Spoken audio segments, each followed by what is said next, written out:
Howdy, howdy, howdy ho.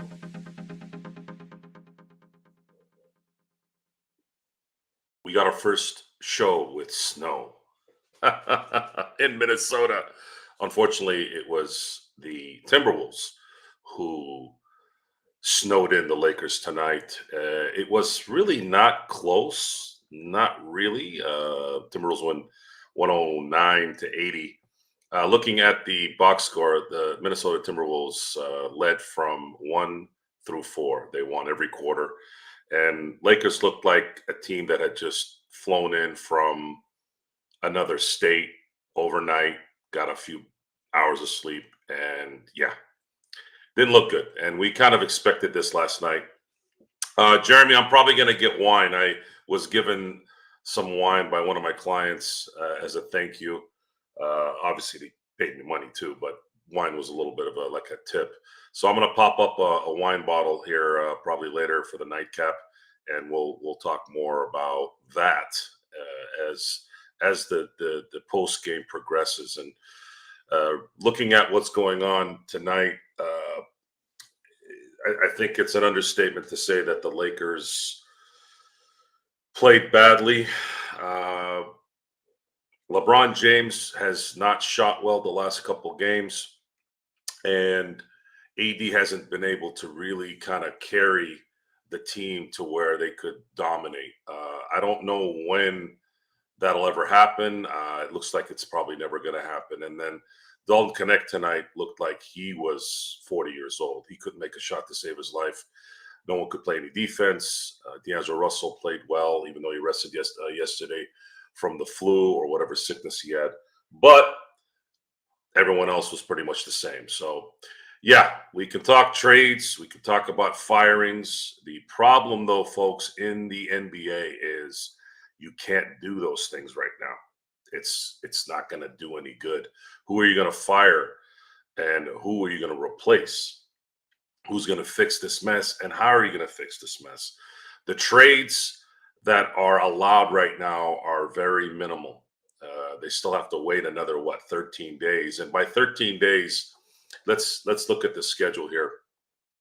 By December 15th, we're looking at 1, 2, 3. We're looking at 3 more games where the Lakers could end up, let's say, losing 3 out of the next 4. So if they lose 3 of the next 4, they're going to be looking at, what is that? A 13, actually would be, 13-12 record after 25 games. And then they got to face Portland. I'm sorry, they got to face Sacramento a week and a half later Sacramento. Sorry, they got to face Sacramento on a back-to-back on December 19th. So I don't know how this is going to play out. I don't know if they have something brewing after the 15th, because they have to kind of wait till that date, because they have Max Christie that it doesn't qualify in any kind of trade until then. So I don't know. I'm interested in seeing this. I'm interested in seeing how this plays out, because I think that's going to be probably the only drama that we're going to be allotted here. Is that the right word? Allotted, allotted. Because the game right now is just not good. I think we're going to get a mix of a good game here and there, but right now I think this is what the team's going to be. And if they're playing any team that has any skill, they're not gonna last. Joe, we need a rant tonight. I don't think we will win again this road trip. Okay, so Juan, we had predicted some of the stuff that we had predicted this yesterday.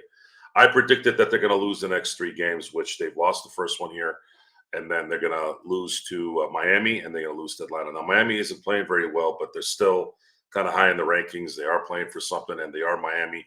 And Lakers tend to usually not play well in Miami on the road during regular season. Same thing with Atlanta. And we're going to have to wait and see, because that's what we do here. But it doesn't look good. It doesn't look good. If they lose the next 2 games, you're going to start seeing a lot of stuff coming our way. And it's going to be harsh. It's going to be mean. And I think that might be a good thing. I'm jumping the gun here a little bit. I know it's still early, but I want to see LeBron finish this season off and retire at the end of the year. The problem with that is LeBron, it's not likely LeBron's going to do that because LeBron loves him some LeBron. And he's probably going to want to say, I'm retiring before this. And and I think that's what's going to happen this summer. So the Laker fans are going to have to endure one more year of LeBron. So he makes his 50 mil. And then I think he's going to say next summer that he is going to retire so that he can get all the gifts and all the hand jobs and all the ass jobs and all the kisses and hugs. That's if LeBron doesn't do that, I would be in shock if he just quits like Tim Duncan did. But yeah, I know it's not good news. It's actually worse news, folks. That means we have to endure not only the rest of this season, but we're going to have to watch a 41-year-old LeBron finish out his last year and have everyone go nuts about that. And of course, the Lakers are going to love it because right now they only care about money and they're going to get every sold out ticket done. And the road for the NBA teams, they're going to love it because they're going to get all the sold out stuff. I'm telling you right now, man, this is going to happen. I didn't want to throw it down right now, but this is the reality, guys. The reality is this nightmare will not be over likely until the end of 2026. So get ready. Start really, really focusing on what your life is going to be here for the next month and a half. I'm sorry, year and a half. And looks like John is agreeing with me as much as of a fan of LeBron he is. Is there a way where this might not happen? Is there any inkling of this not happening? If LeBron James decides to care about anything else but himself, Joe, that's the only way it's going to happen. And if we've seen one thing throughout this man's career, and I love him, a great player to me, but does care about himself a lot, and he likes the praise and the honor and the glory. So I 100% agree, Joe. I said it, and what's up, Xbox? What's up, everybody showing love? But I said it couple of streams ago, and I still stand on it. Like I think the only way that this team ever gets good again is once we give LeBron his red carpet rollout, and it's gonna suck because when you give a star a red carpet rollout, it's just how good can you really be? How good can you really be? And we're seeing it right now. We're seeing it right now, Joe. We're seeing it right now, and It's I don't it's think it's going to actually change.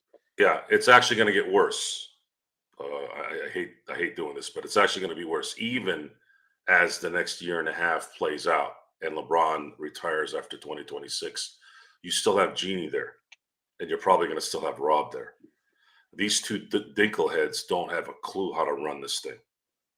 And I'm talking to Buddha, I'm talking to Jesus, I'm talking to Allah, I'm talking to every religious prophet and God right now. And I'm really, really hoping that, and this is something EJ and I have talked about. For those of you who don't know who EJ is, that's Empire Jeff. We need to start campaigning for the 27% ownership guys of the LA Lakers. And that is the Guggenheim crew, the same crew that owns the LA Dodgers. We're going to need them in some way to get this thing in the next few years. Otherwise, this is going to get worse. Jeannie has no idea what the hell she's doing. She doesn't have the resources to make it work. She doesn't have the business acumen to make it work. Rob Pelinka is just a friend. Rambus and his wife are just friends.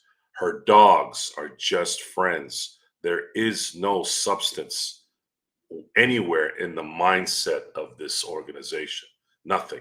They've given the power to LeBron and his people, and this is the product that you got. You got this product because of that decision. And you got to sit and you got to stew in it now. And Laker fans have to sit and stew in this as well. Can it change? It's not. People are still going to go to the games. We're still going to be talking about the games because we have a show to do here and people love us and want us to do it regardless if they hate or love the Lakers. It kills me too because I don't need to spend my time watching a mediocre product like this, not because they're not trying to win. See, if they were trying to win, it'd be a different story. If they were trying to win, and even when they were trying to not really win, but try to get draft picks, there was still some sense in that. But what's going on right now makes no sense. This doesn't do anything other than keep the boat up. That's all it does. It doesn't go anywhere. It's just keeping the boat up. And when does it change? When does it change? Do I call up Gerald one day and say, Gerald, I think I can't do this anymore sometime around, I don't know, March. I'm like, Gerald, I have to switch over to something else here. I can't keep talking about the Lakers. I can't keep supporting and filling these guys' pockets. And how a fan fills in the pockets of these bums is your eyes so that they can get the advertisement to those eyes. That's going to be a question that I have to ask myself. Is that going to be something that I have to do? But we'll leave that until it goes. What we want to do is we want to make sure that for those of you who are here for the first time, you understand that you are not watching a cookie cutter pussy ass show.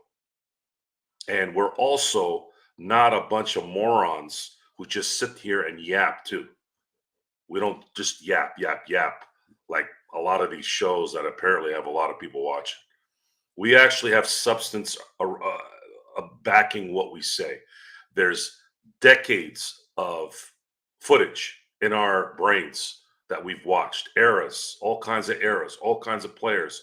And it's not just Laker teams. It's just not Laker players. It's the entire thing. So if you're going to come look for entertainment, you're going to get entertainment, but you're also going to get entertainment with substance. You're going to be able to ask questions that a lot of even these numbskulls on the big networks can't answer because they're too busy looking at box scores, too busy talking about how great they are.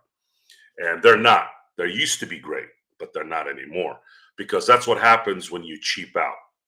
When you Walmart a product, when you Walmart it like ESPN, a lot of these shows have, this is the result. The result is shitty sports people. They don't have a clue of anything. All they say is the cliche stuff and try to throw in a couple of curveballs in there and then all of a sudden, kind of backtrack like the cowards that they are. We don't do that. We don't do that. I've apologized sometimes because I think I've come off harsh and personal. And I apologize for making it sound personal, not for what I said.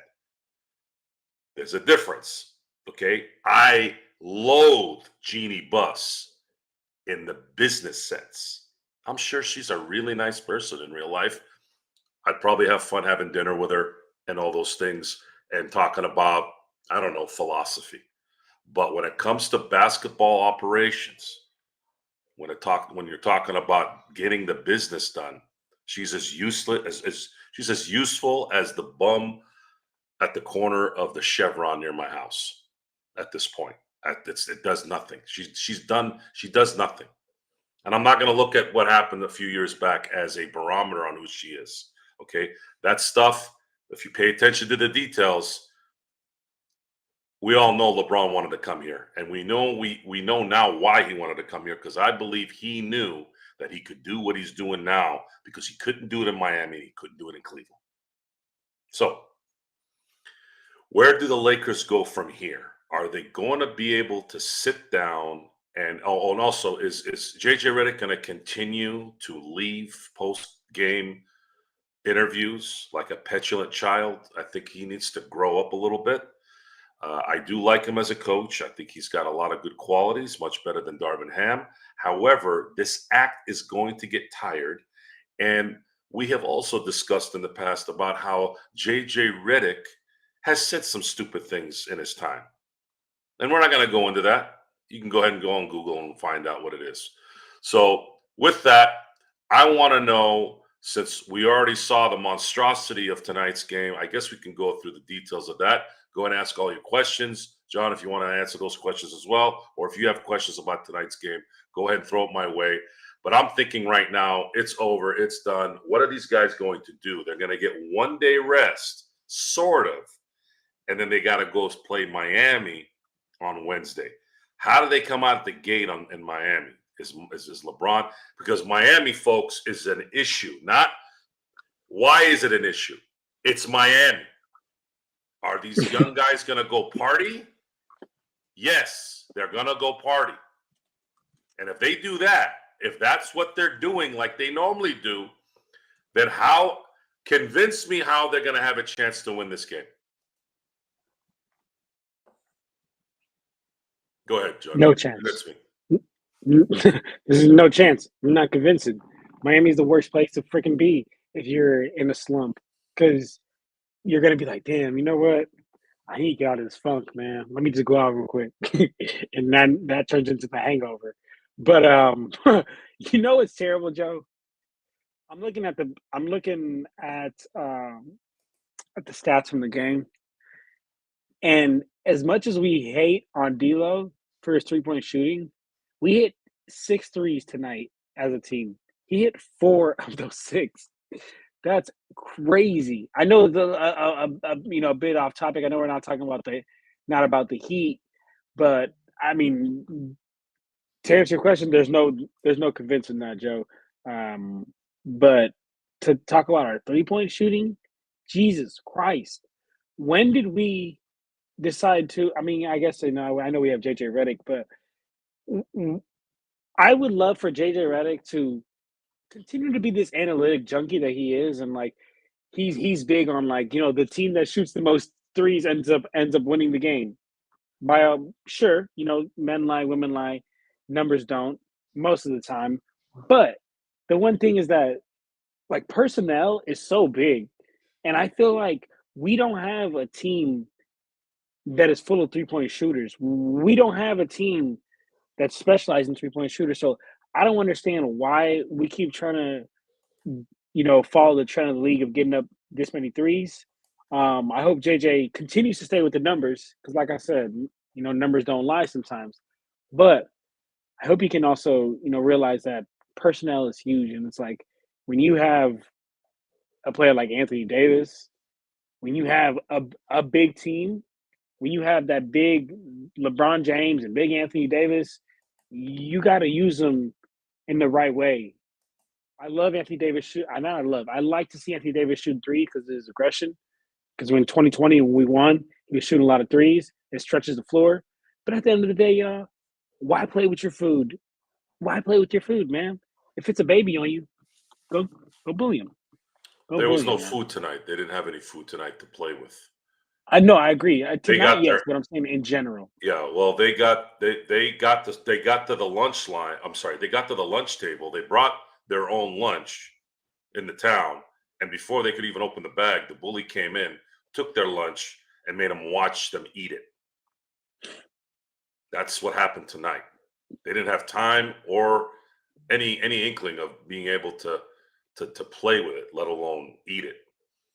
They ate themselves at this point. If you pay attention to the tenor of the team and you pay attention to the talent, you can sit there and you can yap all you want.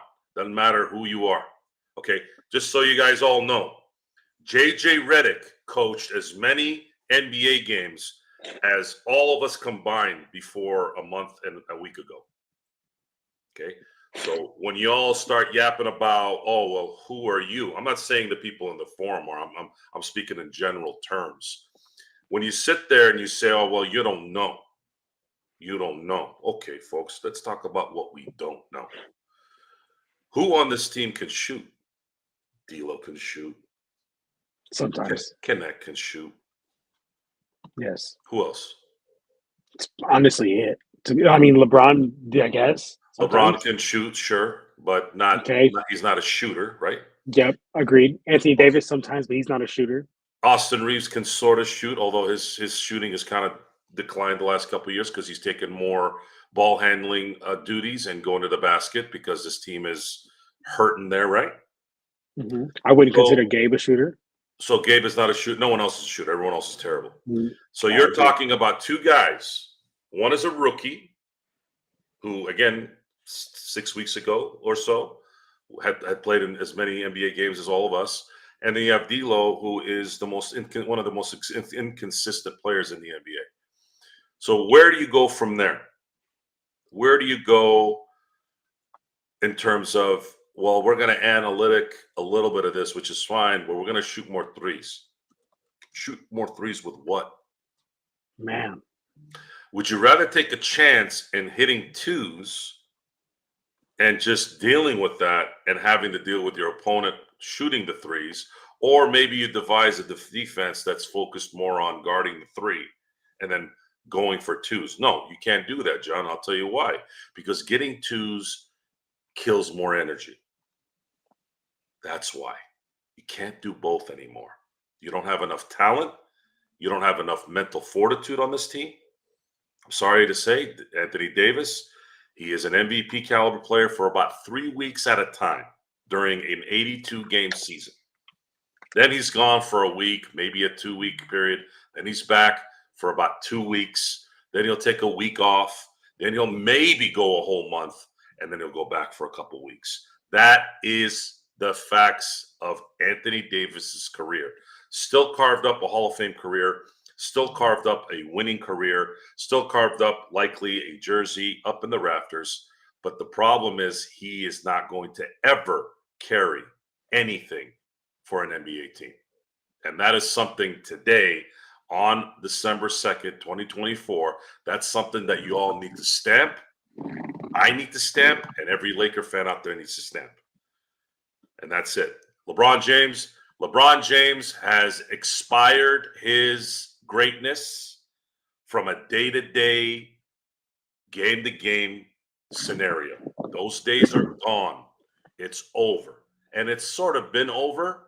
You don't want to ever run something out when it's too late. You always want to get rid of something when it's right about to go. Why? Because you're going to get the highest value from that, whether it's selling an item or selling, let's say in sports, the player that you know is about to go tip over.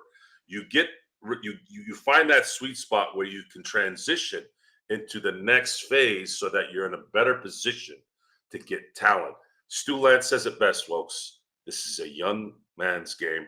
LeBron has stretched it out as much as he can. This particular era of basketball has helped them with that. I don't think LeBron plays 22 years. If he had started in 1980, he would have gotten beaten up a little more, especially with a guy that goes to the basket as much as he has. A lot of people don't talk about this, but the reason why Michael Jordan started becoming more of a perimeter player in the 90s was because he was getting beat up. The Pistons whooped his ass. The Celtics whooped his ass. Not in the sense of basketball. I'm talking about physically beat him up. He had to change his game so he could last longer. Folks, football is a collision sport. Basketball is a contact sport. It does affect your body. If you don't believe me, go ask AI. Go ask Kobe. Those guys got beat up towards the end. So right now, there's likely no scenario that I could see that would solve any problems on this team, whether after December 15th in a trade or even before the deadline. A lot of that has to do with the collective bargaining agreement rules. A lot of it has to do with the fact that this team has very few value players other than maybe an expiring contract, but you're not going to get a lot for that. And everyone knows, if we know that the Lakers are desperate, you know damn well the other 29 teams know the Lakers are desperate. So if they know that the Lakers are desperate, they don't care if we got an expiring contract that they can get off their books. They're still going to want draft capital that the Lakers really can't afford to give. And that's where this is. We are going to have to enjoy the few games that we see LeBron maybe do a triple-double or AD drops 35, 15, and 5, something like that, and have some glimmer of hope in certain games where maybe they can make a run. But that's about it. I think this is about it. I don't know where else to go. I don't know where else to go with this. I mean, let's look at the stats, for God's sakes, tonight. You're talking about your number 1A player, Anthony Davis, dropping 12 points tonight, going 4 for 14 against Gobert. Rudy Gobert. How many bigs are going to continue to wash AD's game in and game out? At what point? Gobert missed one shot tonight. He was 7 of 8. When is AD going to stop being the big man's biatch in these games? Gobert, Sabonis, Jokic, and if Embiid was playing, we'd have a problem there probably. We probably don't win that game in Philly or against Philly. So what is it? Someone tell me out there. If you come with some positiveness, make sure there's some backing to it. There's got to be substance. Bring it. I'm gonna bring it to you. I mean, I feel like there's a lot of factors, but one of the factors, Joe, that damn, it sounded like some glass broke. But anyway, one thing that I've seen when Anthony Davis is playing these Eastern European bigs, he's always getting dogged. And the one thing that I've seen, I mean, Yusuf Nurkic, freaking Sabonis, yeah, I mean, Jokic does that to the whole league. But I say this to say, I think Anthony Davis, and I would hope some people know this out there too. He has big time games against little time players, and also when it's those players who, Yusuf Nurkic, for example, Yusuf Nurkic is not even on the same atmosphere as the same skill level as Anthony Davis, but he is on a whole nother aggression level as Anthony Davis that Anthony Davis doesn't want to get to. Anthony Davis doesn't want to just go body to body all day and bang. And he wants to take the threes. He wants to take the middies. He wants to, like how you said, Joe, it exerts less energy. He doesn't want to have to put out, that energy that Sabonis or that Yusuf Nurkic is putting out on a night to night basis. They're banging with all five players on the court. So I say that to say, that is the one thing that I think Anthony Davis always has a hard time against. It's like, one, when it's a big time day, a big time all-star, a big time other big, he always struggles. But also when it's just those bigs that like to get dirty, he doesn't want to get dirty, and you can see it. And I just think that the one thing I will say about AD, not the one thing, the only thing I will say about AD is I hate to see it because he started the game so aggressive.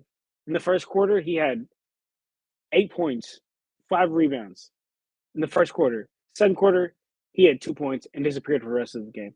He finished the game with 12 points, y'all. Come on, man. You know what that tells me? You know what that tells me, Joe? You know what that tells me, Joe? When you have 8 points in the first quarter and you play 32 minutes and you finish the game with 12 points, that tells me you're not being aggressive enough. That's what that tells me. You're not looking to apply pressure on the defense the way you need to be, my dog. Disappointment. You want to hear a kind of hilarious stat? I do. So today is December 2nd, 2024. Do you know what the Lakers' record was on December 2nd, 2023? Similar. 12-9. Oh, fuck.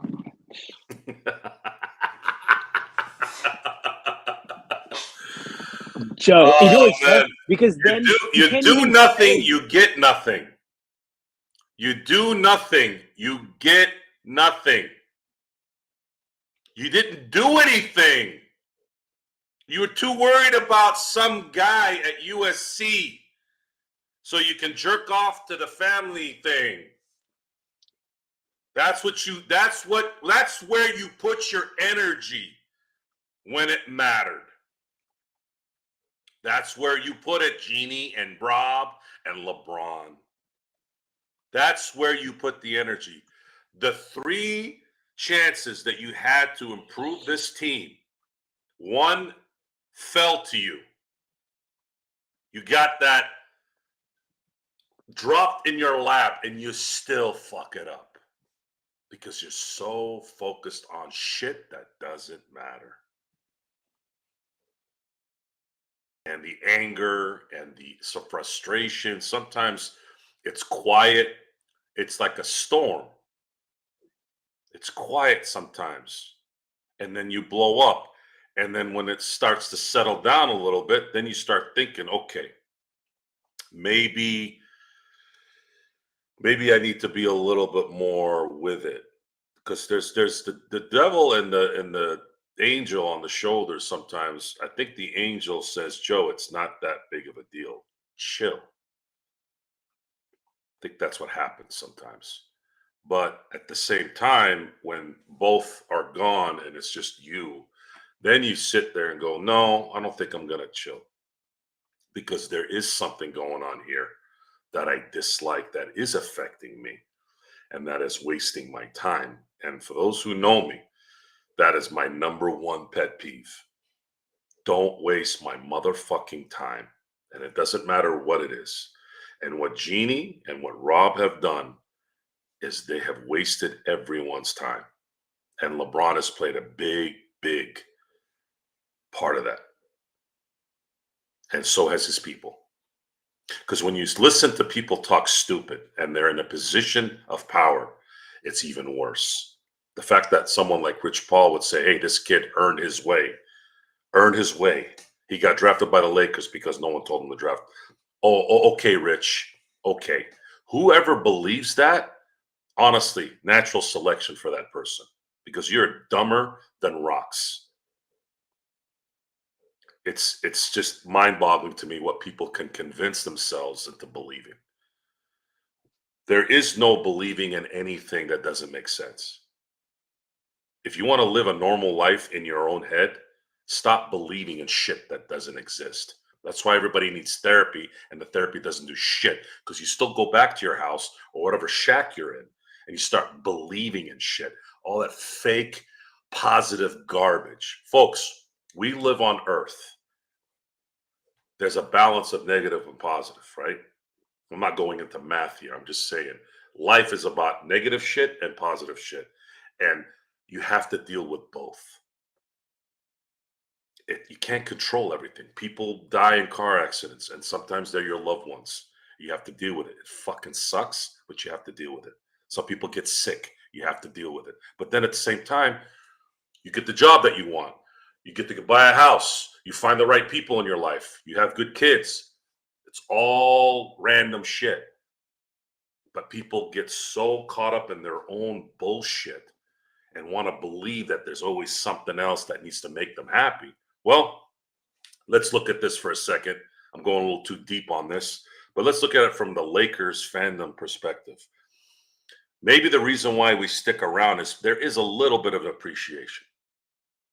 I've seen 6 NBA championships since 2000.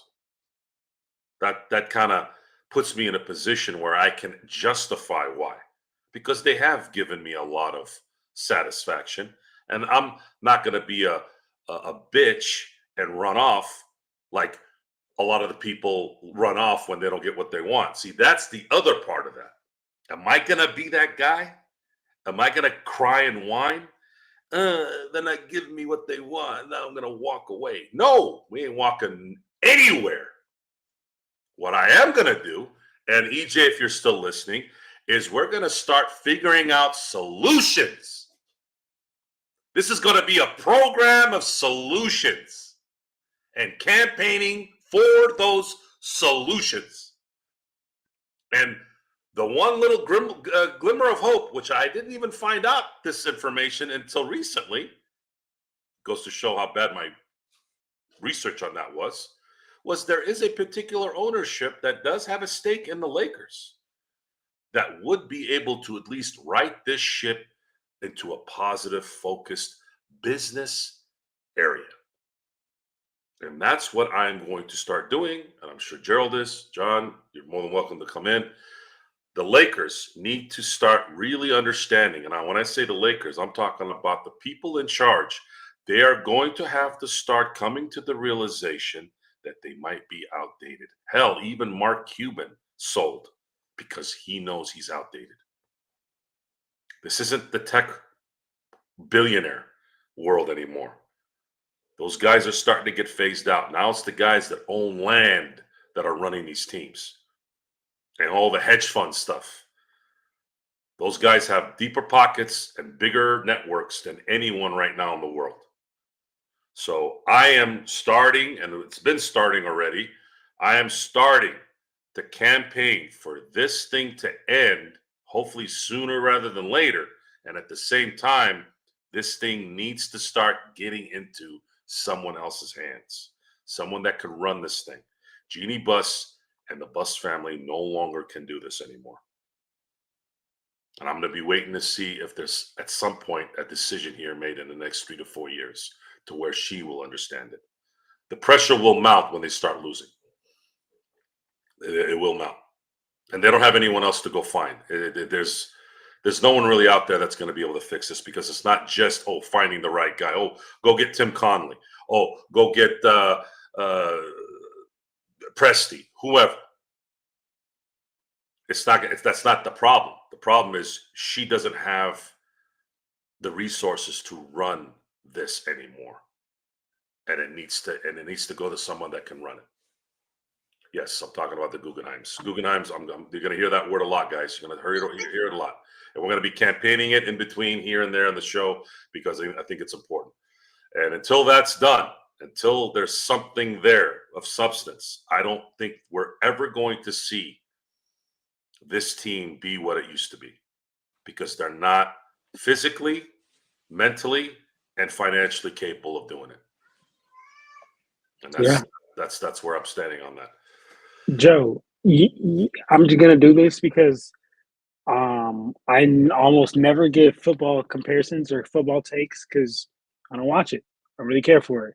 But like I said, and if you guys watch the show, you know that my only time I cared about football was 2012 with Mike Vick. But I remember this player by the name of Brett Favre, very, very famous quarterback, right? But my again, I was born in 1999, so I watched football from, I guess, here and there, my whole life. So I knew about him. I didn't get to watch his prime heydays, but by the time I was a little older, he supposedly not sucked, but he would go, then he would come back. He would retire, then he'd come back. He retired, he'd come back. And please tell me if I'm talking about a wrong player, but I'm pretty sure it's Brett Favre. But he would retire, he'd come back, he'd retire, and he'd come back. And I remember someone said something, and it made me think of it right now. I literally had a little nostalgic moment, because I was like, damn, you were talking about leaving right at that sweet spot, right? I think for people like me in the world who did not get to see Brett Favre's heydays and his prime, I know and I believe everyone's word that he was that guy, but what I saw is a quarterback that just kept playing, retiring, and he wasn't, at his peak. And in my mind, that's how I'm going to think of it. Brett Favre. I hope that doesn't happen to LeBron James. I hope that doesn't happen to LeBron James. That's how I'll bring this back to someone who hasn't been watching LeBron James for as long as I've been watching him, or you've been watching him, or as long as you didn't get to see first time Cleveland LeBron James, you didn't get to see Heat LeBron, you didn't get to see second time Cleveland LeBron. I hope this isn't the LeBron you guys remember. LeBron's not really the leave, quit, leave guy. He's actually pretty decisive in what he wants. True, but if he leaves like this, someone will be like, "Oh, he fucking sucked." No. Anybody who does that is an idiot. I don't. Those guys have no credibility in anything. That's not the point. The point is, okay, his selfishness. You have to be selfish when you're great in a lot of ways. You have to be kind of an egotistical maniac. But LeBron does it at the expense of everything. When Kobe had a major ego issue, wouldn't pass the ball, it wasn't because, I want to be the guy that's win. I want to be the man to, pump myself up. It was to win. Michael Jordan was a jerk because he wanted to win. LeBron proved this last summer that he doesn't give a shit about winning now. And for me, as an observer, and let's say if I was running a team, and he's telling you, hey, man, I really want to play with my son. Hey, LeBron, I understand you want to play with your son. Here's what I can do. It looks like you're not really concerned about winning. And that's fine. You want to go out the certain way? How about we do this? How about we figure out a way to get you somewhere? And maybe that team who needs the ticket stubs to be sold, you can go play with your son there. You can't do this with the Lakers. The Lakers are hurting right now. They can't win because the money is strapped to players that aren't capable of winning right now with its construction. So what are you going to do? You're going to waste 2 years of a chance to at least get to the next steps to win? You're the Lakers. You're supposed to win. Who knows this better than Jeannie? She was around it. Her dad traded Shaq because he knew, Shaq, buddy, I can't pay you $30 million. I could pay you 20, but here's the other problem. I could pay you 20, but if I sign you back up when Kobe's leaving, that's going to jack up my shit. So she's nothing like her dad. Zero. She's nothing like her dad. Anyone who tells you Jeannie Buss is like her dad is a fucking moron. She's nothing like her dad. Her dad knew how to run shit. It's just what it is. None of his offspring know what the fuck they're doing. Maybe the two last boys in terms of scouting, but I don't know what the fuck happened there. They were doing well apparently, and all of a sudden it went to shit out of nowhere. What? Did they take them off the payroll and doing scouting? Like what happened? No one knows because no one says shit. Everything's closed off. Anytime you say something about the Lakers, they get shipped off to Philly or something. What is this? Afghanistan? Like, what the hell's going on here? How come we don't know anything anymore? When you don't know anything about the simple shit, you know somebody's hiding shit because they don't want you to find out their stink. Just like when that stupid idiot went out and got a PPP loan when there are businesses dying all around her house, her team, her arena, so that she can get some money until she got found out. Then she returned the money. Those little things tell you a lot about people. Those little things tell you a lot about people and where their mind is and where their head is. This setup is not conducive of anything that has been in the past. Nothing. It is a ragtag run organization. So see, Jay just confirmed. They got rid of their scouting. And what happened? They get rid of their scouting and they have one of the worst draft years. They had, again, Dalton dropped to them. I'm not going to give them shit credit on that. I don't know what the hell the NBA GMs were thinking. We were talking about this on the last show. I don't know what the hell they were thinking. Not bringing in Connect somewhere in the late singles with this kind of shitty talent coming out in this draft. But he dropped to 17 and the Lakers got him. And then they went on their way to pretty much shit on everything else after that like they normally do. They didn't get anybody in free agency. They didn't get anybody in the second round that might have been able at least somewhat serviceable.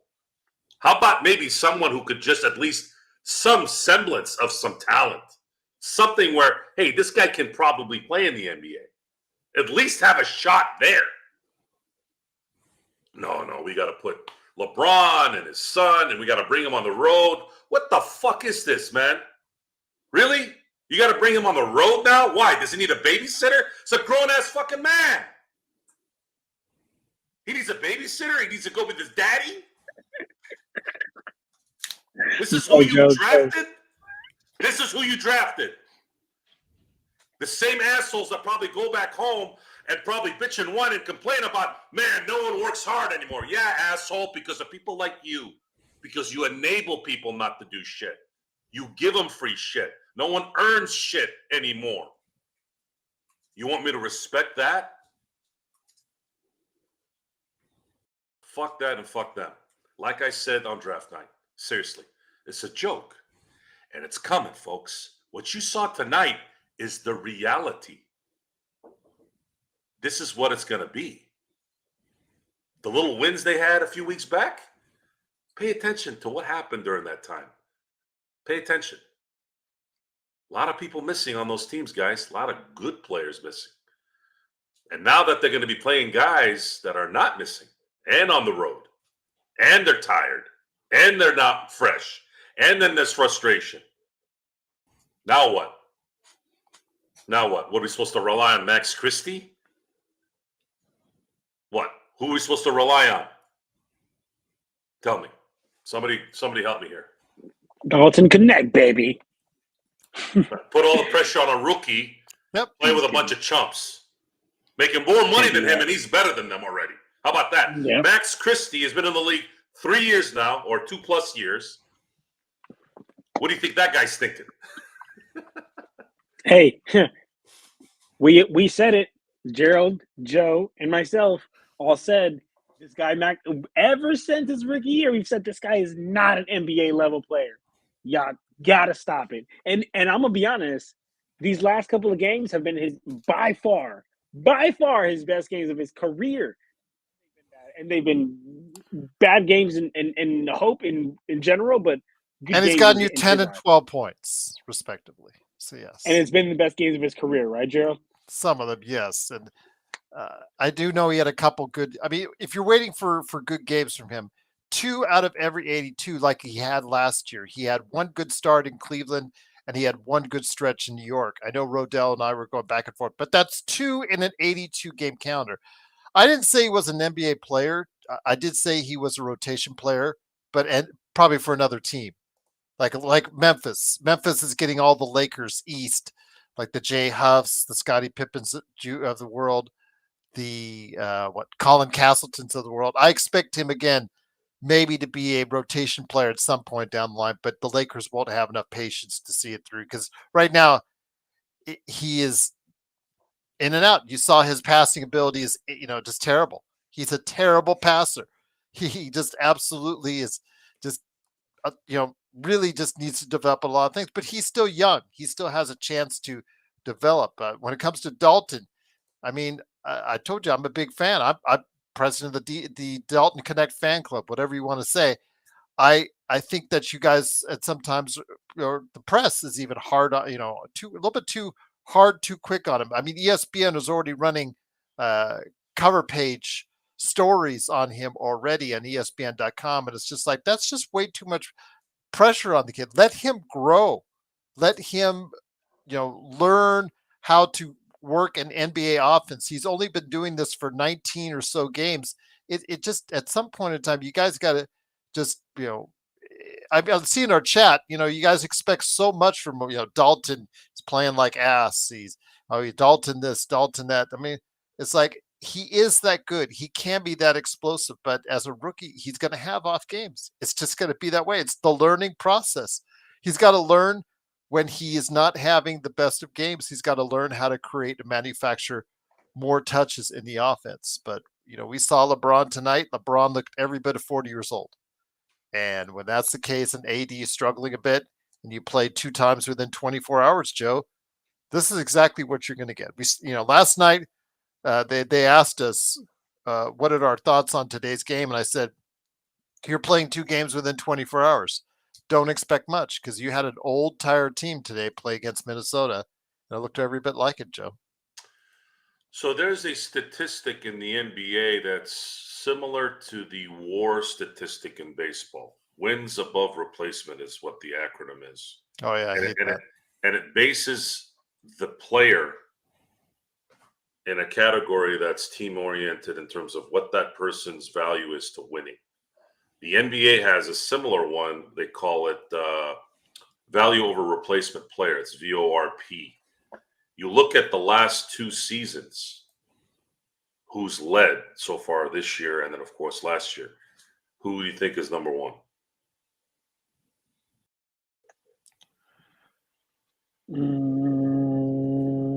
You guys know who it is. Well, as far as in the NBA, who was number 1 last year? Jokic. Yes. And then when you look at the statistic now, Jokic is there again. Well, yeah, because Jokic leads the floor. They're a G League team. Yeah, and then you have Shea, and then you have Giannis, and then you have Jason Tatum. Now, Anthony Davis is at 5 because he was playing MVP-like ball. But Right now, that's probably dropping a little bit. And then Yes. you have guys like Sengun, who just won Player of the Week.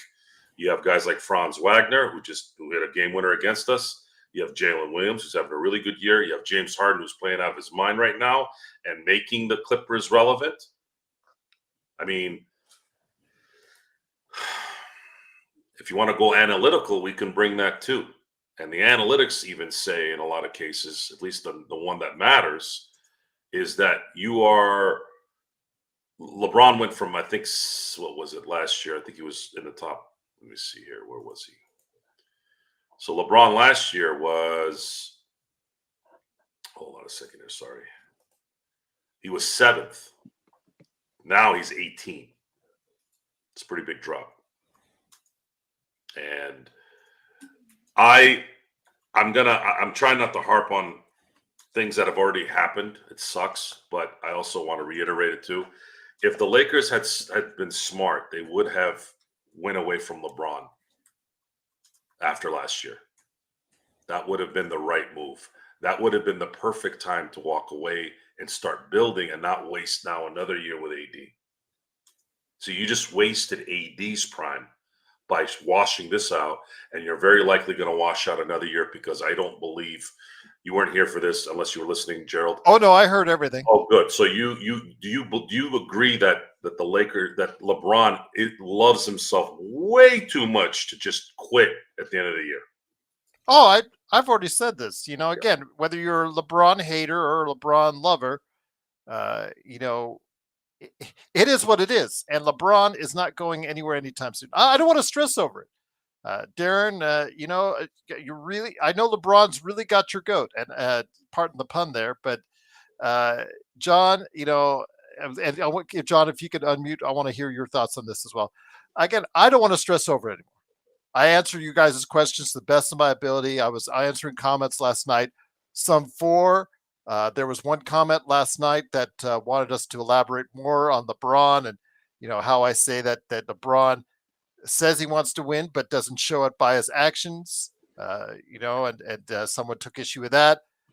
And then someone on the other side, like Darren, will criticize LeBron because, this was even before what was going on with the past 2 games. So again, I just don't want to stress out because I know LeBron's going to be here for quite a while. He has full control of his future going forward, John, and people need to come to grips for that. You can complain, you can whine, you can moan and groan all you want about LeBron James and the Bronny situation and the fact he took 50 mil and this and that, and the fact he jacks up shots all the time, and the fact he's been terrible the past 2 years.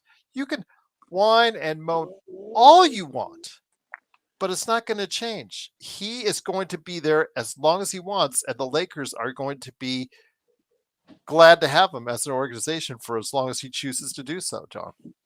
Straight up. Me and Joe regardless of what we think. So I don't want to put any stress.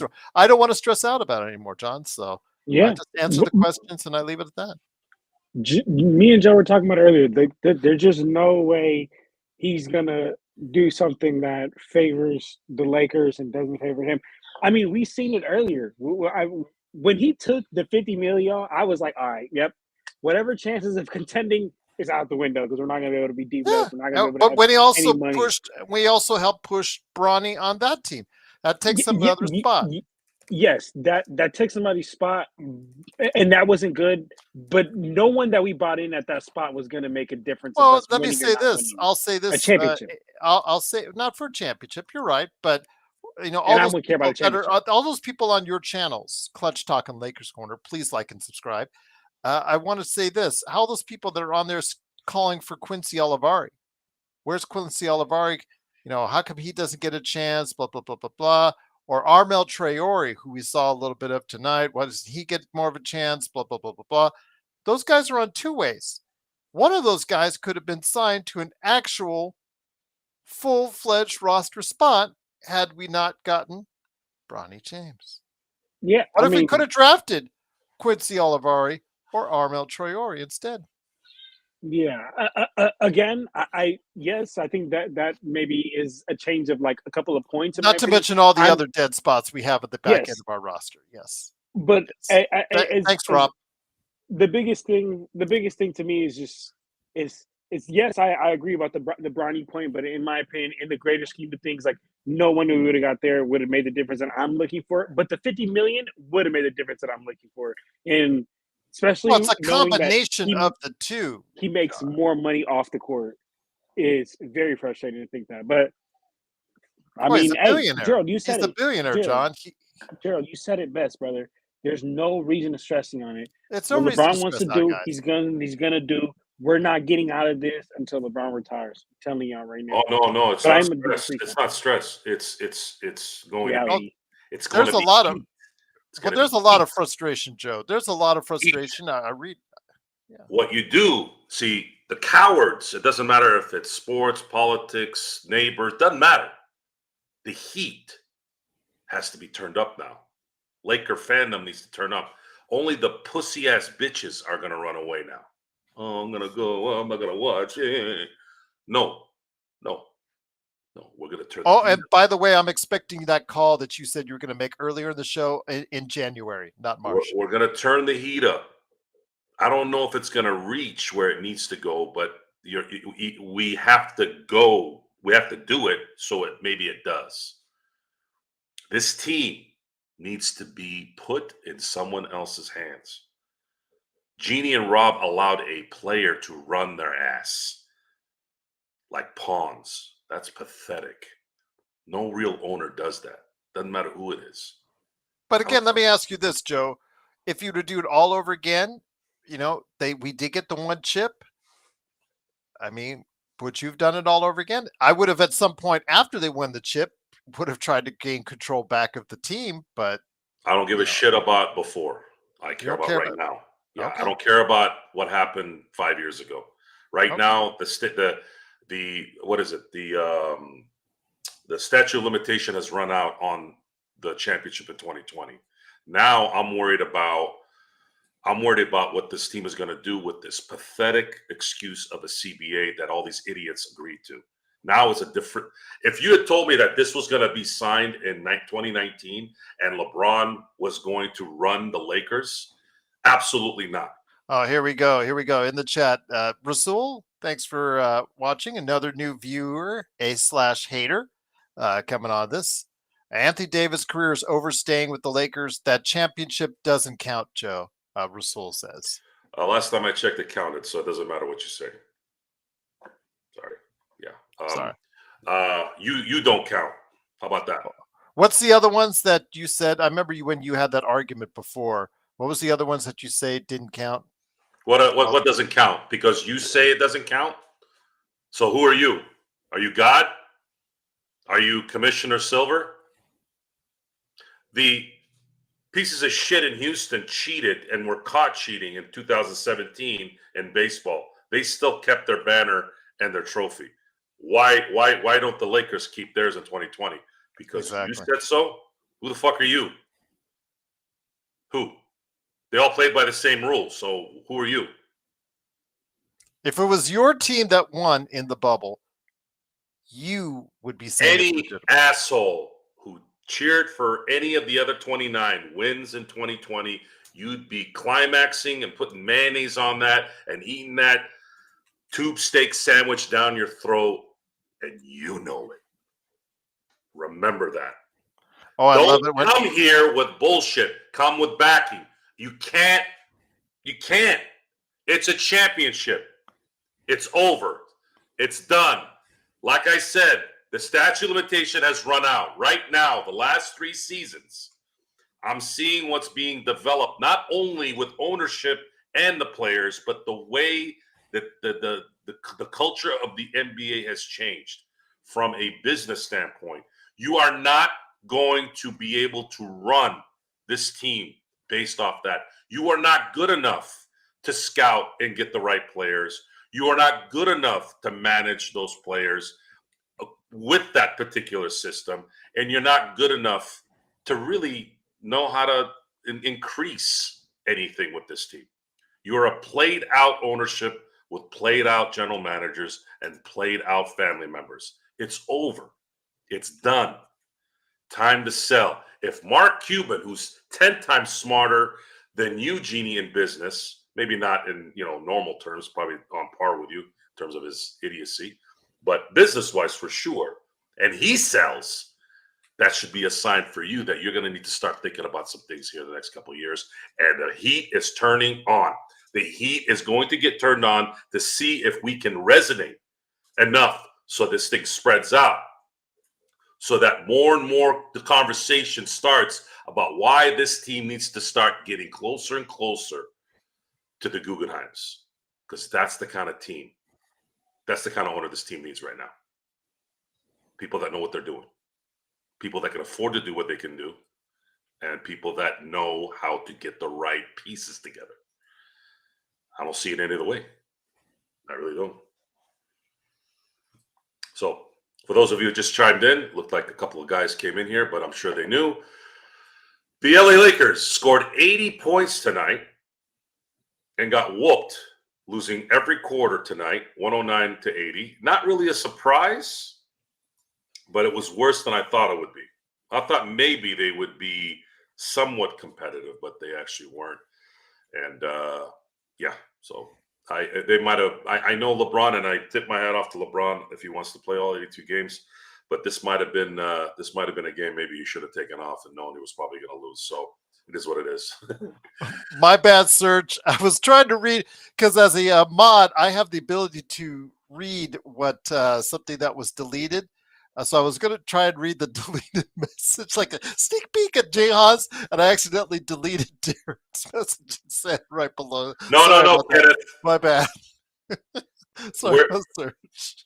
Did you write that, or did Kenneth write that? Kenneth, well, he asked me what he rated. I'm not asking. I never asked LeBron to do what he did here. I want to make that very clear.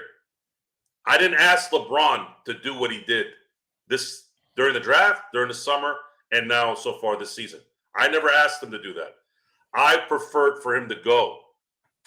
The Lakers needed to change the story. It needed to go a different route.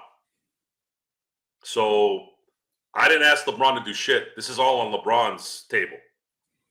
And yeah, we will admire his play. Yes, we will marvel at how old he is, but this is getting played out, folks. I don't give a shit about stats anymore. And LeBron, I never gave a shit about LeBron's legacy. I care about the Lakers' legacy. And right now, the Lakers' legacy is worse than when they were sucking ass with Ryan Kelly and Rob Sacre. Why? Because at least when they were losing at that point, there was something they were trying to put together to help them win. They were trying to get enough draft capital to get the right players. Right now, they can't do shit. There's not enough money. There's not enough assets with draft picks, anything that would have any value this decade, and they have zero value beyond AD and LeBron. So how the hell are they going to do anything other than do what they're doing right now? And they have this exact same record as they had last year on this day. December 2nd, 2023, the Lakers were 12-9. What changed? Nothing. You know why? Because they did nothing to change it. Talent wins in the NBA, not the best coach of all time, not some runt project. This team had no room to draft anybody that was a project. They needed ready-made guys. I remember watching that monstrosity. It was probably the last backstage Laker I watched because I wanted to choke Rob Pelinka through the goddamn TV. He's sitting there going, this guy works hard. He's talking about JHS. Work hard? What the fuck are you talking about, work hard? Is he a good player? No! I work hard. Put me on an NBA basketball floor, and I'm going to get destroyed. I work hard. I can go work hard, too. I can go shoot up. Actually, I probably shoot more in a day than he does. I'd shoot 1,000 jump shots. Is it going to matter? No. It wouldn't matter. And he worked so hard yesterday, Joe, that he hurt his groin and was out for today's game. What a surprise. He hurt his groin. Might as well just pecker that thing off and just go to the WNBA at this point. Seriously, I mean, come on. You played one fucking game. You actually played your best NBA game, and then you hurt your little twatsies? Really? I would have said something like, hey, man, I got hit in the head and my eyeballs popping out. At least something with some kind of manly injury instead of, I hurt my groin. Oh, I hurt my groin. What the fuck are you doing all day then? Isn't that what stretching is for? Fluids? You're still a millionaire. Do you do anything? And Jesus he's not going to be coming back, though. These guys are softer than wet fucking one-ply ass wipes. What a freaking disgrace. Absolute disgrace. And well, at least the Lakers have finally learned the error of their ways when it comes to him, and he's not going to be a Laker next season because they have decided not to extend him for another season. Too little, too late, I know. Yeah, that's the battle here. But there is a positive in this, and we're going to turn it that way. See, EJ, my good friend Empire Jeff, is still living off the Dodger win, and so am I. I'm still somewhat, fixated on that, but it's slowly starting to go away. I think it's going to stick with EJ a little bit longer. Tonight might help. It's sticking with EJ a little bit longer, I think, because me, I'm when it comes to winning, I get more greedy. Right now, it's starting to wear off, and I'm thinking already about back-to-back titles. So, but for me, in terms of what this is going to turn into, because we have a show here, and there are people that want to watch. So it's no longer about really just the Lakers. The content is about the Lakers, but it's more about an audience saying they want to listen to what we're saying. That trumps all that. And with that, if I'm going to do this, you're going to do this, and John's going to do this, then we need to dig into our heads and bring in something here that's going to matter. Also, can't just be us repeating ourselves all day and all night. Not going to do that. Right now, we're going to analyze each game. We're going to preview each game like we have, but we're going to turn the heat on. We're going to turn the heat on until this thing gets fixed. And I'm saying right now, this shit ain't getting fixed until this ownership comes to the realization that they're in over their heads and it's time to take it to somebody else. It's over. The Lakers will not be able to acquire players like they used to. So if that's the case, then you better put somebody in there that knows how to develop and how to structure this thing. And no one knows at this point right now. It's too new. But I put my trust in people that actually are sort of doing it already, because Genie's not doing it. Sports Baby says, let me know your thoughts on this, guys. I believe this is LeBron's last year because he says he wants to play all 82 games. He's going to surprise everyone by retiring at the end of this year. What do you think? Well, he has an option for another $50 million if he wants to take it, or he could opt out of that and sign another 1-1 if he wants to go ahead and do it. So I'm probably going to say no on that one. Darren, thank you for the super chat. Darren's comment is hilarious. He says, "Sports Baby, nothing would make me happier." No, but unfortunately, I do think that what's going to happen is he's going to let the whole world know, hey, I'm going into my last year, and then it's going to be it's going to be like the Kobe Fest all over again. Yeah, exactly. Okay, I could see you do that. Maybe Kobe didn't announce his retirement until December. Okay, yeah, you're right. Well, I mean, you know what I mean. They're going to have him go to different arenas, and he wants to be honored, blah blah blah, and we'll have to sit through that. Yeah, it's great. Make the game longer. LeBron is a little bit more calculated, and he's a little bit more into himself than Kobe, believe it or not. So I'm going to take a guess, and of course, if he does retire at the end of the year, my God, my respect for him would go even higher at that point. The fact that he would retire without telling anybody, so that with still money left on the table. With money left on the table, and the fact that he didn't have to get glazed on for 9 months. No way this happens. Sports Baby, thank you though. Great. I have to see it to believe it. Appreciate the super chat, Sports Baby. But yes, Joe. Again, we're still in a situation where LeBron. You're asking this guy whatever you think. He's too old. You guys are hard on him, or you guys like him, whatever.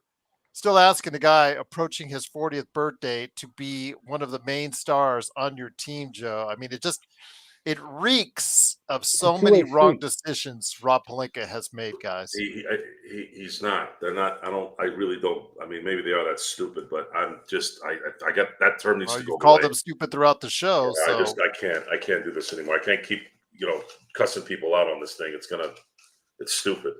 That's stupid. I don't want to deal with this. I want to figure out a solution. What's the solution here? I'm not expecting anything from a 40-year-old. This guy should have been gone last year, and now he's not because you wanted to have this, whatever the fuck it is, that we have to endure, that continue to listen to. So what? That you can earn another $1 million in jersey sales? Is that what this shit is about?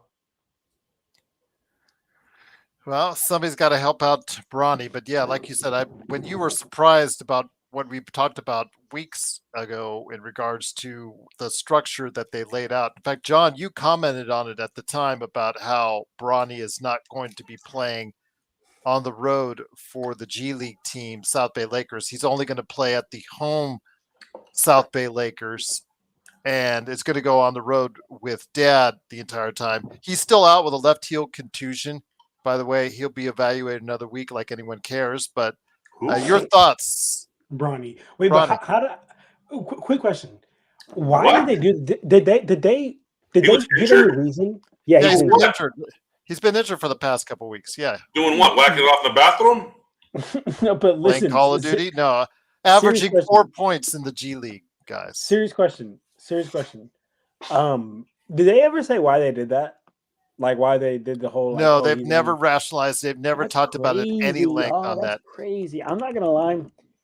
Like, I hate it. No, not I hate it. It's a rough word. I dislike it because it's the Lakers. But at the same time, like we all have kids here, right? Like we all have kids, bro.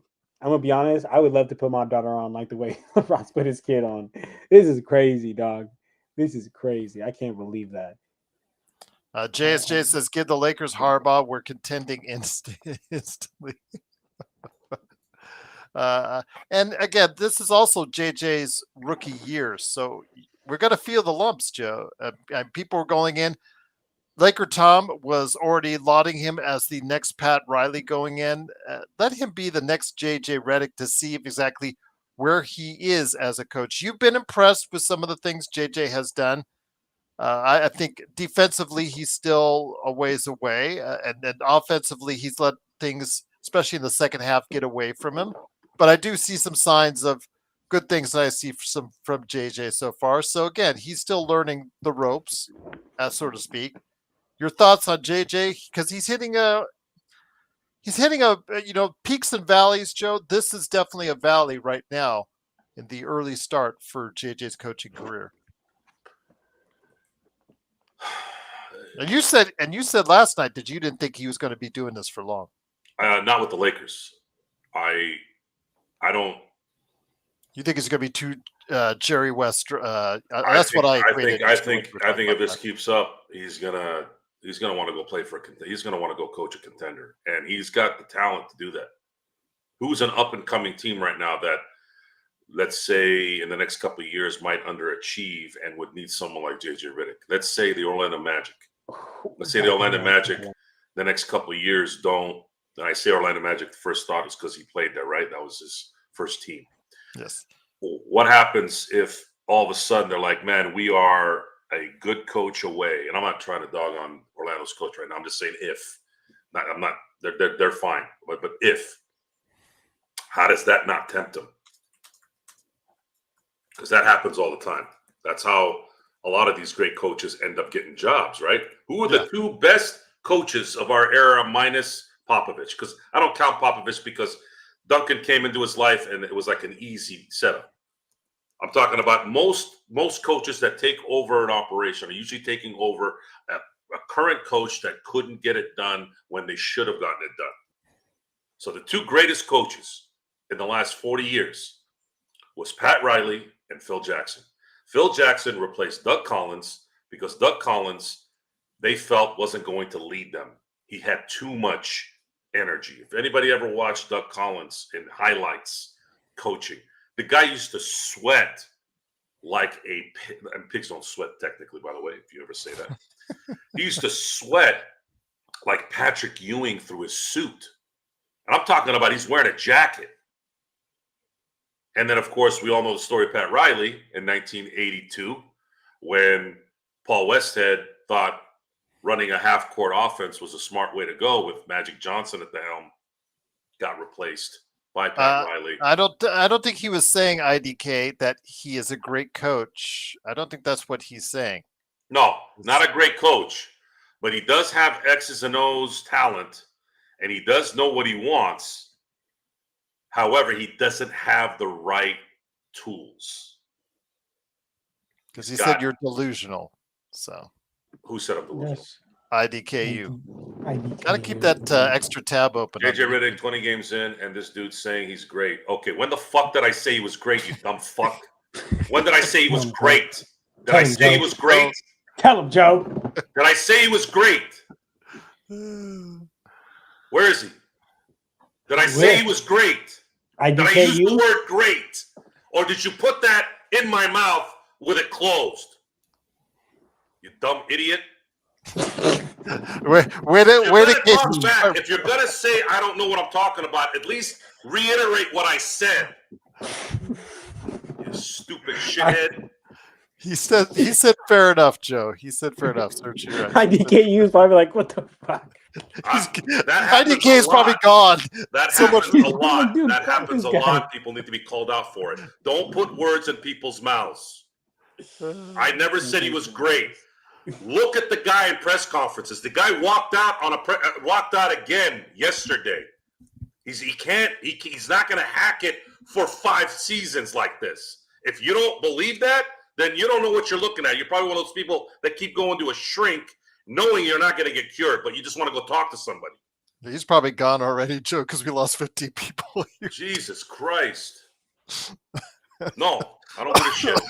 Don't ever put words in my mouth and call me something I'm not, okay? If I screw up, if I predict something wrong, I'll own up to it. But don't put words in my mouth when I didn't say it, especially 5 seconds after I said it. Hey, block.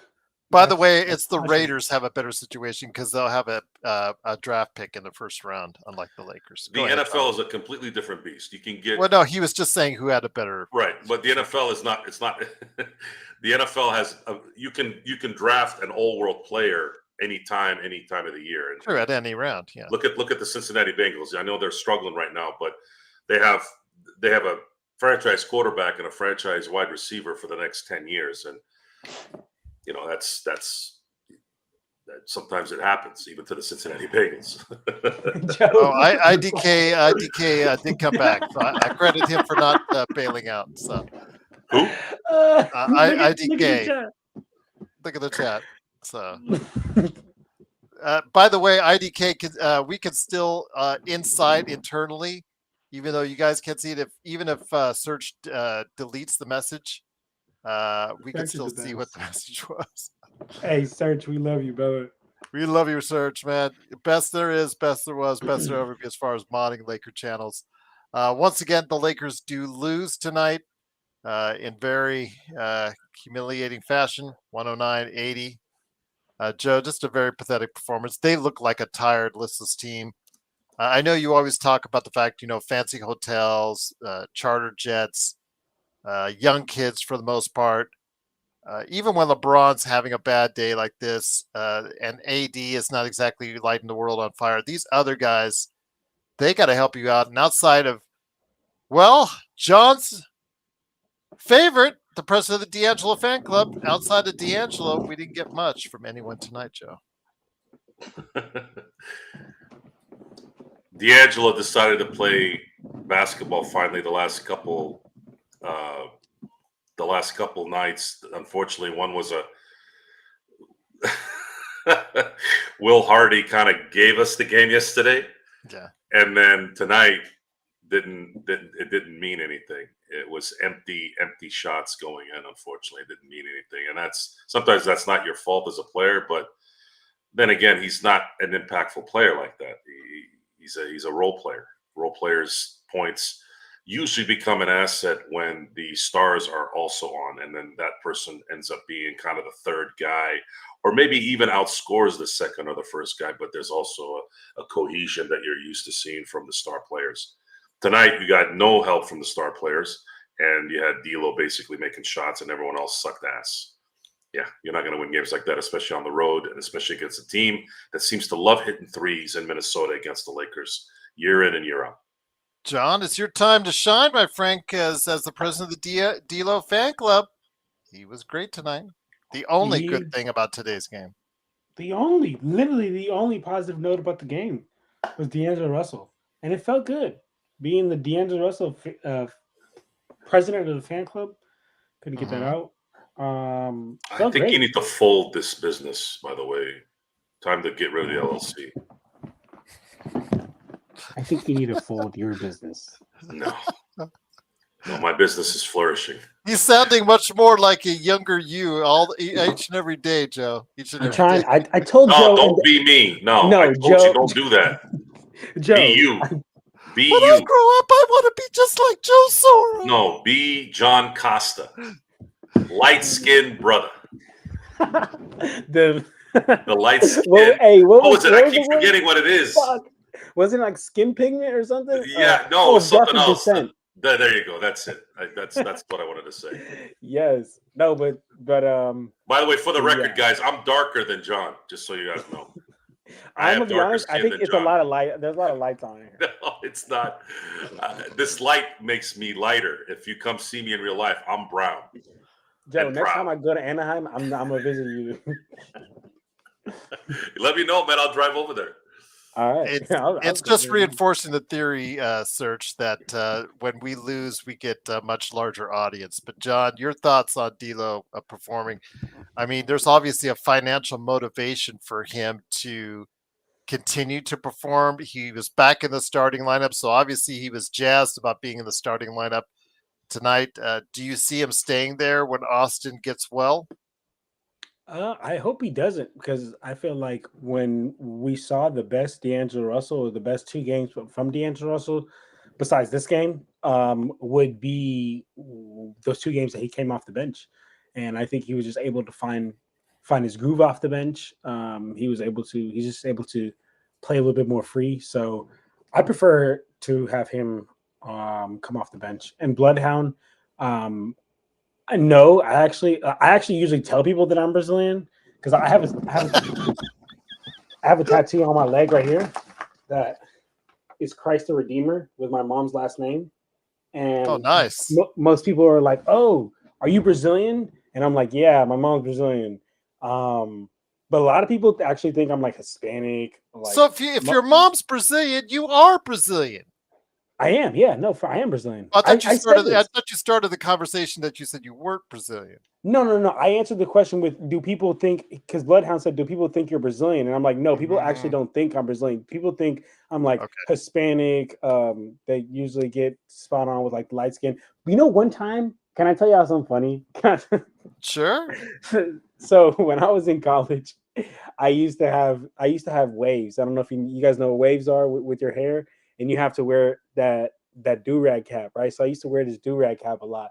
And this one guy thought I was Indian. This guy came up to me and was like, "Can I ask, are you Indian?" And I was like, "No, I'm not." And it was just the craziest thing I've ever gotten. Just may come to mind now. But but yeah. So I said that to say, yeah. So you don't grow the waves anymore? I do. It's so much work, bro. It's so much work. My friend Freddie used to.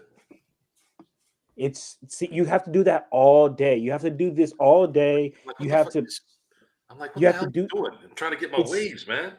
Yeah, you have to do that all day. Isn't your head raw at that point? Yeah, bro, your head literally starts to hurt. And on top of that, you have to sleep with that do-rag on. And I sleep crazy. So like the do-rag would come off. My whole progress would be messed up. You got to put like product on your hair. You want to know something? Anybody that got waves probably kind of dirty, because you can't wash your hair every day. Yeah, I don't know about that. Anywho, Pale Fox says all 3 of us are Puerto Ricans. It's just bad lighting. Anywho, D'Angelo Russell had a good game. Yes. I'm So happy you don't about it. see him returning to the starting lineup I because don't Dalton has wanna see it. struggled. And I don't want to see it. I believe Dalton needs to be permanently in that starting lineup with LeBron James and with Anthony Davis. That's his when he's best used on the court with those guys because of just simply the gravity and the pull that those guys have and the open shots he'll get. Joe, we still doing a nightcap for you, my friend? I'm gonna take a hiatus and come back because I want to handle a couple things. So I'm gonna actually have to go here in a minute. So if you want to close this out by 9 o'clock, I can be back for the nightcap by 9:30 or 10 o'clock. I'll let everybody know. Kenneth says the game I saw tonight, LeBron has one more year left at best, regardless of what team he's on. Again, it's not how many years he has left, Kenneth, that we feel that he has, or if we feel that he should retire, or if we feel should stay on. He still has the best numbers out there for any 39-year-old. I'm just saying statistically, I'm not trying to support it. But we do have nights like tonight, and we do have nights like last night, and we do have nights like, what happened before once or twice last week. He's going to struggle, but every now and then he's going to show you that he has, that those turn the clock back games. But we're at the mercy of him and deciding exactly how long he wants to stay. And again, a lot of people are very frustrated. They feel that it's, anchoring the organization from going forward. And in many ways, you guys are right. But there's still a lot of LeBron supporters as well. And I can obviously see why. How many triple doubles does he have this year? So I just don't want to get stressed out about it because, again, it's not up to me. It's unfortunately up to LeBron. LeBron has control of his entire situation. And I guess at 40, wouldn't you, did you have control of your entire life situation as he does? He's in enviable position to most people out there. I mean, Joe probably can sympathize with that part of it because he probably at 40 had entire control of his situation when he hit 40. Not everybody does. So it's up to him. We're up to him on whether or not he wants to retire or not. But I think he's going to sign another 1-on-1. I just think he's going to do it, and it's going to piss everybody off. And it is what it is. I don't want it to happen, because I really want this team to go forward and try something, go in a different direction, but it is what it is. But Freedom Angel says, well, I'm gonna answer Freedom's question here, then I'm gonna head out, and then Okay. I'll come back for the nightcap. So, Freedom, I saw your trade. I got to take a look So at it. we're looking at Vando first for DFS, JHS 27, no protection, and 29 picks for Kessler, D'Lo, and 1 second for Malcolm Brogdon. No, I wouldn't trade Probably for not. DFS. Probably not. Brogdon is too injury prone. I wouldn't risk a lot with him. Kessler isn't worth anything that's a first round pick, especially if it's unprotected. And then, of course, DFS is the most overrated possibility of a player coming to LA.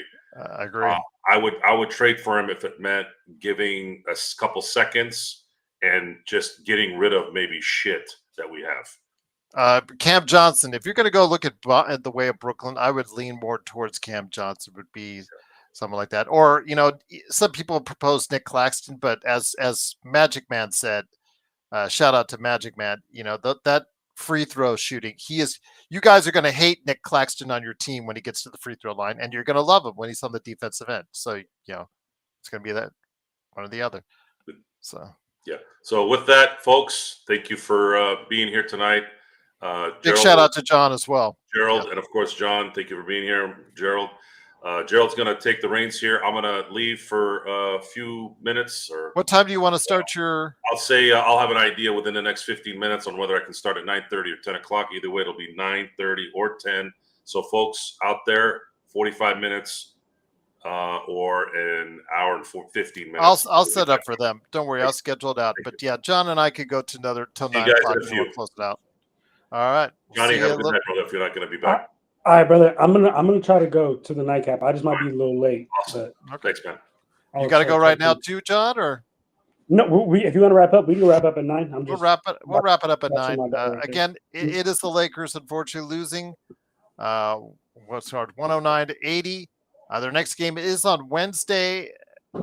John, I said the Lakers were going to go 2-2 on this trip. I'm thinking they're going to find another win on this trip. I don't know if it'll be in South Beach, but they do have an extra day to go ahead and party at South Beach, so you never know there. But Miami or Atlanta, which game do you think they could take? I would say the Atlanta game. Okay. I would say the Atlanta game. Miami. Not only is it Miami, but man, I'm not gonna lie, Joe. Like this, they get like half a day of a break. They get like half a day, and then they got to be up there. We already know. We already saw how tired LeBron was today. I'm not gonna lie, Gerald. You brought up a great point last stream about like, is LeBron even gonna play? Do we even think he's gonna play? And he ended up playing. I was surprised when he played, but the way he played, I'm not surprised because. Well, this is what you're going to get. When he said he was going to commit to 82 games, this is what you guys are going to get. When they do a back-to-back, he's probably more than likely going to look like trash on the second night of a back-to-back. Now, the problem is, John, is that he looked pretty bad on the first night, scoring 27, but yet being 0 from 9 from 3. It's clear that he just does not have enough lift. The legs, the shot. You need your legs when when you're shooting from that far out. And right now, he looks like a very tired individual that's closing in on the big 4-0, John. Yeah. 2 things. One question to you and the chat. Mm-hmm. Would you rather him try to play all 82 and do this, or just sit a game or two? I'd have him do 75. I would have Okay, him do me too. 75. 75 would be a little bit better because you saw, like when he sat down, the famous one where I always talk about, where he had Genie on one side, Linda Ramos on the other arm, and all that. He sat out that game for whatever injury reasons, although he was just chilling. He came back strong, I believe, if memory serves correct, in the next game after that. Yeah. So, again, LeBron needs that type. He's not 20 anymore. He's closing in on 40. And I don't think, without however many millions of dollars he spends on trying to get his exercise equipment and everything up to snuff and using the latest techniques and trend-setting stuff that probably most people don't have access to or never will have access to try and keep himself in phenomenal shape. He doesn't. Father Time, is undefeated. It's undefeated.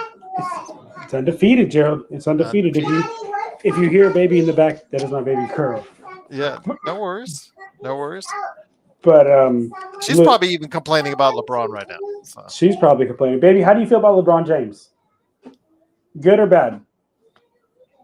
She said good. All right. but look, what I will say is this, Gerald. This is my second point that I had.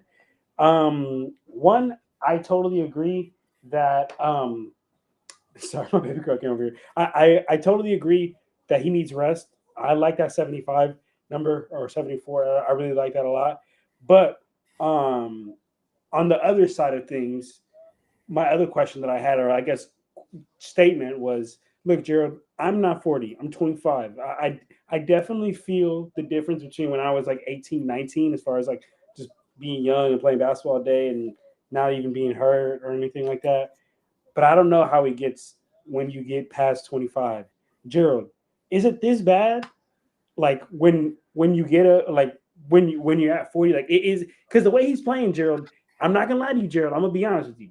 Since I've been watching LeBron James, not every game since 2003, but every game for show since around like the 2000s. But I've been watching him for a long time. This was by far the worst game I've ever seen LeBron James play, in my opinion. Yeah, but we're getting more and more of that, where he's having Yes. the worst games of his entire career, et cetera, et cetera. We're getting more and more of those more often. And the problem is Rob Pelinka, in his infinite wisdom, built a team around a 40-year-old LeBron thinking he was still getting a 30 or a 20-year-old LeBron. And that's the problem. You don't have a 20 or a 30-year-old LeBron. Those days are gone. Bye-bye.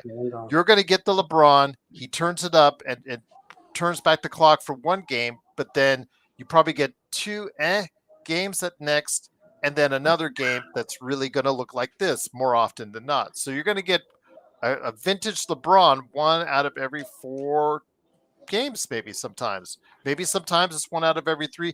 It just depends on the way the schedule works itself out. But yeah, it's just a problem the Lakers are going to have to continually deal with. But you have to understand everything. You have to tell LeBron, okay, if you want to continue on being LeBron James, the Lakers, you're going to have, and you really want this team to win, you're going to have to make choices on how much you make, whether or not you want a winning team built around you or you want your son around you. You have to go ahead and have some balls and actually step up to the plate and say, and as the GM, and say, I want to build a winner, but you can't prevent me from doing so. It's just simple mathematics, simple dollars and cents, simple things that you have to lay yourself out at. Okay, Jeannie says, yeah, I can't go beyond above the second tax apron. All right. Well, this is what I have to work with, LeBron. You got to work with me if you want this team to continue. He makes enough money. He's a billionaire. He has enough outside interests. He's set for life. His family is set for life. His generational wealth will be going on for years, countless amount of years, because of what he's doing right now. But he needs to ask himself before he goes for his legacy, does he want to win a championship, or just does he want to see his son play? Yeah. No. Or just get records that may be unattainable ever again. Yeah. Real quick, Jay, I did not think you were 50, so no need to say JK on that. I knew you were not 50. Ruff said being 37, it hurts to wake up. That sounds rough. So I hope. I mean, I felt great at 31. I would be running all day, whatnot. At 41, you feel it when you try to do that stuff. What was the first age, Gerald, that you were like, damn, like? I'd probably say 36, 37. I think probably in that range when I started to say, you know what? I can't do exactly everything I did at an earlier age. And that's the problem. LeBron still wants to do that. But you can see he's getting his shot blocked more often. He's getting it turnover more often. He's can't do everything that he once did. And I don't think he is coming to grips with that as soon as we'd like to have him do so. Yeah, I mean, I think LeBron is just. We're all stuck in this, like, oh, I still got it. I feel like we're all stuck in that. Now, and we're not LeBron James. We're not even professional athletes. We're just regular 9-to-5 workers, right? Can you imagine? I didn't say he wants to win. Doesn't want to win. He just doesn't want to do what it takes to win a championship, because he's smart enough to know what it will take to win a championship, as far as making sacrifices to make a championship, both financially and also with his son taking up a dead roster spot as well. Yes, absolutely. And but the roster spot though, Gerald, that wouldn't change a championship. That wouldn't change. If we're talking about a championship, I just don't think that would change. It does, John, in this sense, because you have Bronny James holding up the roster spot for someone that you could put in there. Then you also have Cam Reddish. And you also have Maxwell Lewis. Then you also have Jay Jess. No, I'm talking about Bronny being the topper upon all this, about all these players that cannot give you consistent effort out there or consistent productivity out of there. That's the thing. All these players from player 7, 8, or 9 beyond who just cannot help you win basketball games consistently. And then you add one more on top of that with Bronny James, who is nowhere near ready to be an NBA level contributor. Nowhere near. And anybody who says that right now is absolutely smoking on something they need to get off of. It's just that simple, John. It's not just Bronny himself. It's the fact that you made several moves that have clogged up your roster with people you can't get rid of that are just not helping you win basketball games. If he was on the Boston Celtics, John, I'll say this. They're deep enough so that they can put some guy at the end of the roster who's not going to help you win right away.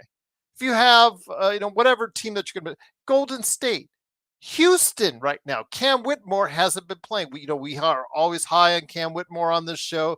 Thought he was going to be a legit 20-point scorer at some point in time down the road. He's not even playing, but yet they're doing well. So well, they're second place in the Western Conference.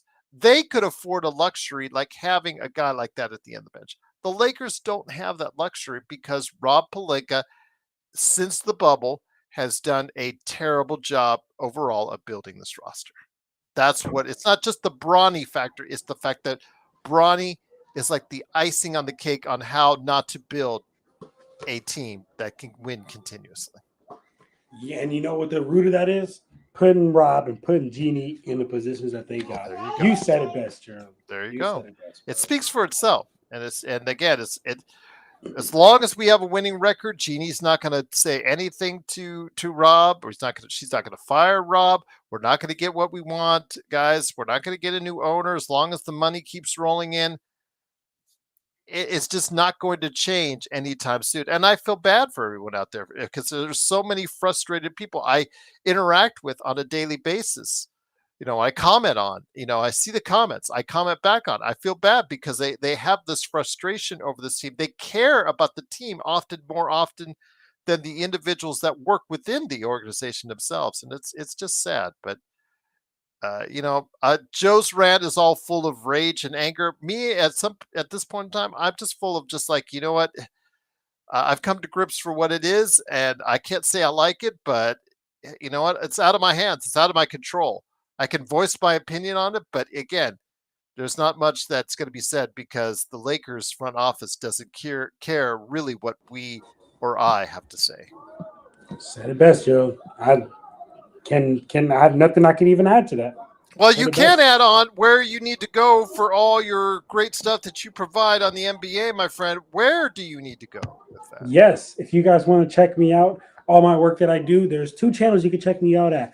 First channel is Clutch Talk. That is on YouTube, Apple Podcasts, Spotify, Instagram, TikTok, Twitter, and that is a NBA talk show bringing you NBA infotainment all about the league. But if you want to get even more just Lakers-centric content than what you're getting here at the Lakers Fast Break, come check me out at the Lakers Corner. Lakers Corner on YouTube, Instagram, Lakers_corner. Twitter, it's Lakers Corner #2. And I appreciate you guys as always. And win or lose, we'll be here, man, because this is the Lakers' best chat room in the world. Absolutely. We had almost 100 people here tonight. Tomorrow, we're going to go ahead on the off day and have a NBA, as far as our NBA show covering the NBA, as far as NBA observations is concerned. We're going to talk about what's going on in the league. And then Wednesday, we'll be back for more Lakers coverage as the Lakers headed to South Beach. Hopefully with a better tan, hopefully with a win. But we'll find out. We'll see. If Dalton Connect comes in there and he's like all dark, and he comes in over like the suntan goggles, where you go and you sit in the tanning booth and all that, or maybe you got caught out in the sun too long because you were out there in front of the hotel pool for too long, and you have that glasses like mark that you leave out there. You know what I'm talking about, right? When you stay outside the sun, yeah. If he has that, we know what he was doing instead of taking shots. But we'll see. Once again, big shout out to all of our members. Again, if you want to become a member, please become a member today for just $2.99 a month. Big shout out to Sports Baby, Darren, and those guys gave us big super chats tonight. I truly appreciate it.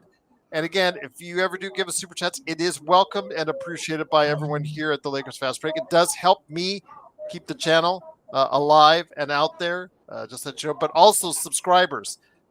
We need subscribers. We want to get to 2,000 before the end of the year, but you guys got to help us make it happen. Saw a lot of new faces. If you didn't get pissed off or scared off by Joe, please go ahead and subscribe today. Well, he has scared off a few. He has pissed off and scared off a few people, like maybe tonight even. But if not, and you stayed, please become a subscriber. It really helps us out. We're trying to get to 2K before the end of the year. And last but not least, I have my shows, The Pop Culture Cosmos, which dropped earlier today. that covers the Moana 2. Hey, you going to take your daughter to see Moana 2? I absolutely am. I am. All right. It made bank at the box office, earning $225 million over the Thanksgiving Day weekend. We talk about that on the show. Also, Wicked, Gladiator. Yeah, that was just domestically. Over $400 million worldwide in its first few days of release. It's huge, man. It's huge. We talk about why that happened. We also talk about what's going on with virtual reality and more. So go ahead and check out the Pop Culture Cosmos as well. So yes, for John Costa, Clutch Talk on Lakers Corners, Gerald Glassford. Thanks again for watching this. The Lakers are now 12-9 after a very embarrassing tire fatigue loss tonight, 109-80. But we'll be back a little bit later on. Joe will be back with a nightcap coming right back at you here. Oh, actually, let me go ahead and put the video on. I'm going to change the video here for just a second. We will be back again in just a little bit. Hopefully, if Joe is allowed to do so, we'll go ahead and make sure that we come right back at you here, right here at the Lakers Fast Break Podcast. I like that out right there. Yeah, he's showing off. There you go.